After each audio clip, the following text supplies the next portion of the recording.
আসসালামু আলাইকুম, welcome back to my channel. কেমন আছেন সবাই? আশা করছি সবাই খুব ভালো আছেন। আমি আলহামদুলিল্লাহ ভালো আছি। চলে এসেছি আরেকটি নতুন ব্লগ নিয়ে। তো আজকে ব্লগটা হচ্ছে সন্ধ্যায় নাস্তা বানাবো। তো সন্ধ্যায় আজকে আমি এখানে ডিমের পিঠা বানাবো। তো সেই জন্য আমি এখানে লিকুইড মানে চালের গুঁড়িটা ভাঙিয়ে নিয়েছি। তো বাসায় আমার ডিপ ফ্রিজে চালের গুঁড়ি সংরক্ষণ করা আছে। তো আমি এটা একটু ব্লেন্ডারে ব্লেন্ড করে নিয়েছি পানি দিয়ে, যেন একটু মসৃণ হয় সেজন্য। তো ব্লেন্ড করে নিয়ে আমি এখানে 2টা ডিম, পেঁয়াজ, কাঁচামরিচ, লবণ, ধনিয়া পাতা আর সামান্য একটু হলুদের গুঁড়া দিয়েছি, আর কিছু দিইনি।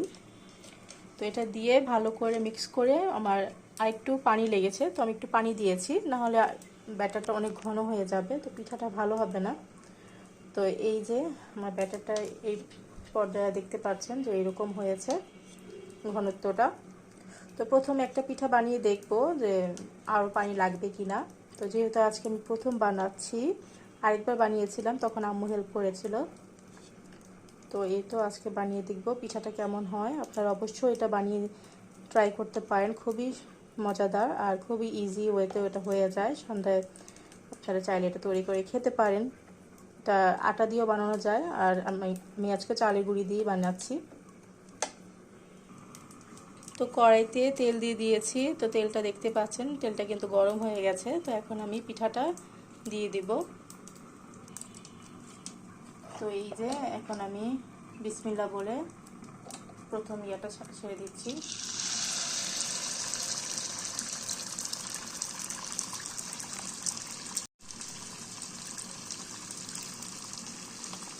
তো এটা দেখি কীরকম হয়, তারপর বোঝা যাবে যে পানি আরও লাগবে কিনা। তো আজকে মেয়ে হেল্প করছে, মেয়ে হাঁড়িটা ধরে রেখেছে আর আমি বানাচ্ছি। তো সন্ধ্যায় আমার হাজব্যান্ড ডিমের পিঠা খেতে চেয়েছে, তো সেই জন্যই তো বানাচ্ছি। তো কথা বলতে বলতে কিন্তু আমার পিঠার এক সাইড ফোলা শুরু করে দিয়েছে, দেখতে পাচ্ছেন। আলহামদুলিল্লাহ, মাশাআল্লাহ, মনে হচ্ছে ভালো হবেই। তো এই যে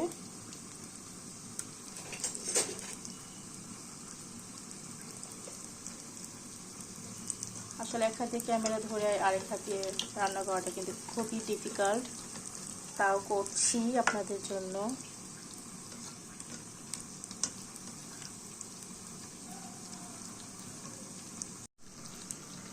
তো এখন মোবাইলটা মেয়ের হাতে দিয়ে দিলাম। তো আমি পিঠাটা ভেজে নিচ্ছি। পিঠাটা এখন উল্টিয়ে দেবো। মাশাআল্লাহ, খুব সুন্দর হয়েছে কিন্তু এক সাইড।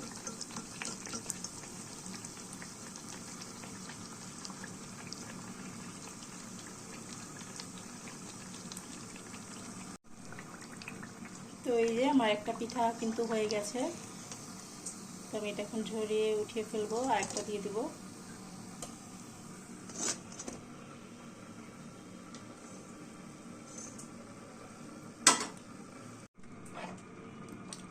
তো বিসমিল্লাহ বলে আরেকটা দিয়ে দিচ্ছি।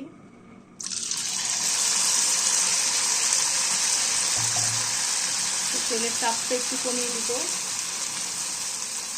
সরি তেল না, চুলার আগুনটা একটু কমিয়ে দিব।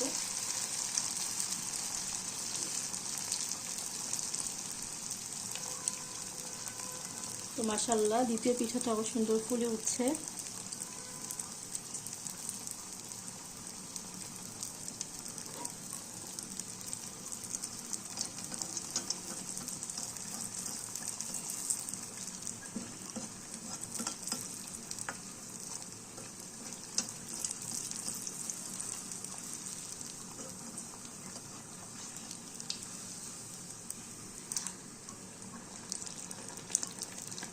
এই যে দর্শক দেখতে পাচ্ছেন, খুব সুন্দর কিন্তু পিঠাটা হয়েছে। তো এক এক করে আমি সবগুলো পিঠা ভেজে নিব। তো সবগুলো পিঠা ভাজা হোক, তারপর আবারও আপনাদের সাথে শেয়ার করছি। তো এই যে পিঠাগুলো কিন্তু বানানো হয়ে গেছে। তো অনেকগুলোই বানিয়েছি, তো বানিয়ে নিজেরাও খেয়েছি, তারপর হাজব্যান্ডকেও দিয়েছিলাম। তো এই তো কয়েকটা পিঠা সাজিয়ে আপনাদের সামনে তুলে ধরলাম। তো কেমন হয়েছে পিঠাটা অবশ্যই কমেন্ট করে জানাবেন। আর এই যে এটা হচ্ছে শবে বরাতের দিন আমার মেজো বোন আমাদের জন্য হালুয়া, তারপর চালের রুটি পাঠিয়েছে, তারপর গরুর মাংস তরকারি রান্না করে পাঠিয়েছে। তো আলহামদুলিল্লাহ খাবারগুলো খুবই মজার ছিল।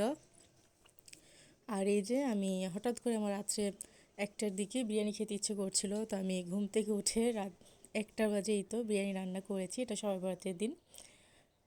তো আমরা শবে বরাতে হালুয়া রুটি বানাইনি, যেহেতু আমরা শবে বরাতটা ওইভাবে পালন করছি না, তো সেই জন্য আর কি। তো আজকের ব্লগটা এখানে শেষ করছি। আল্লাহ হাফিজ।